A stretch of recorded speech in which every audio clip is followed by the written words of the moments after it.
Blondinette et Bouclette sur le trottoir blanc et vert arpentent le carrelage parsemé de losanges rouges, froid mais rassurant pour mes petits pieds qui tâtonnent. Pour papa et mamie, je suis Pépette, un grain de folie joyeuse dans un sourire à deux dents, et un regard vierge planté dans des mèches de soleil.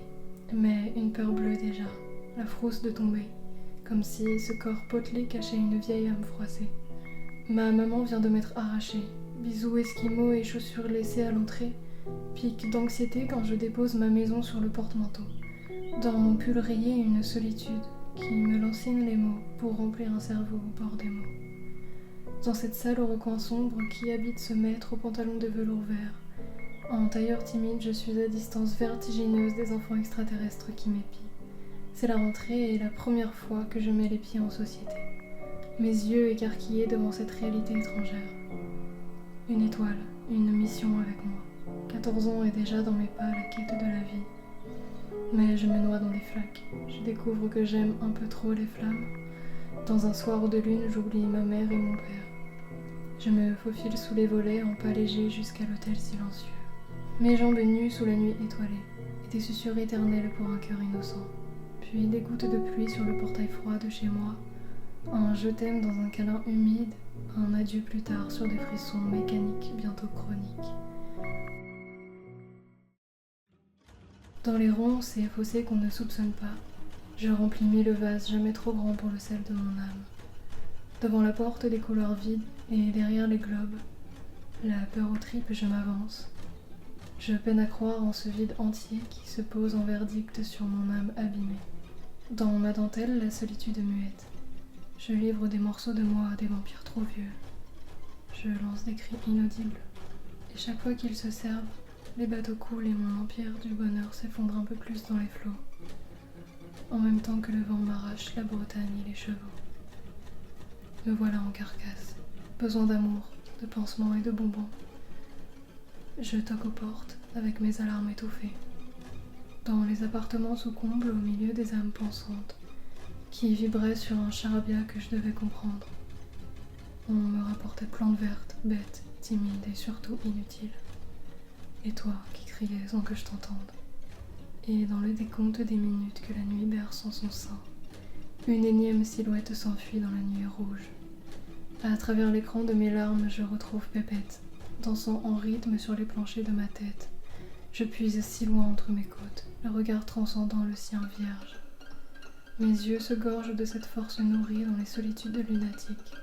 Instant d'évidence, la jauge est pleine. Je m'aperçois que cette énergie fait racine au milieu de la jungle. Ma voix, j'ai longtemps cru que tu n'existais pas, étouffée au fond de mon ventre, sourde par les échos des mauvais mots. J'ai cru que j'étais née bouche bée, amputée d'exister, incapable de formuler ma pensée, jusqu'à ce que tes murmures se muent en tremblements sous les parois de mon être. Au terme, tu forçais les portes de mon creux, et ainsi mourait le déni de toi.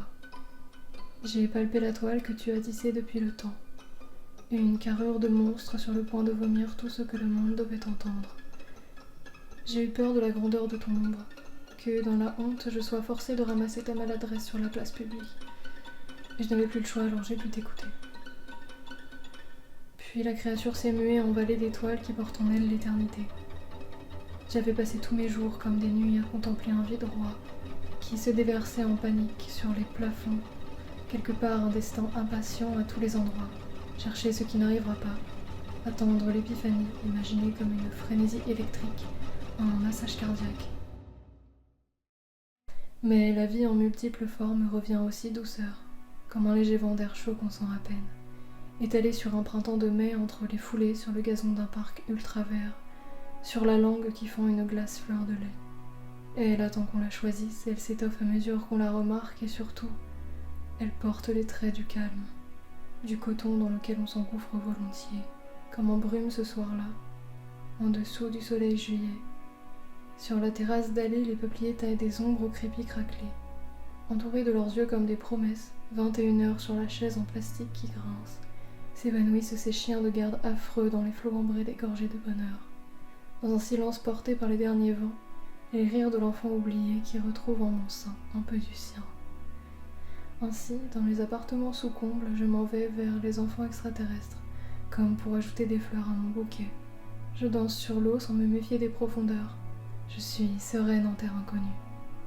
Liberté comme marée haute dans mes veines, je m'empare du monde pour en faire mon empire de paix. Dans mes murs, je mets les couleurs du ciel qui font fuir les solitudes. Je prends la main des promesses de l'espoir et dans les soupirs que la nuit étreint, je trouve enfin la joie du lendemain.